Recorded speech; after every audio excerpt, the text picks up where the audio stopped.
Ha kardeş salam. Ne var ne yok. Ha kardeş bunların başına dönerim baba. Bunlar bacı kardeş.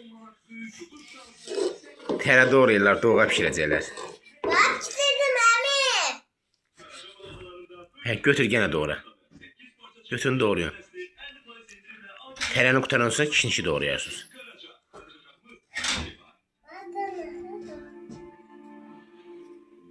Doğrayın. Doğrayın. Baba başınıza dönsün sizin. Doğrayın göre. Nətər xırda doğrayırlar. Bunlar əməli başda aşpaz yemişlər.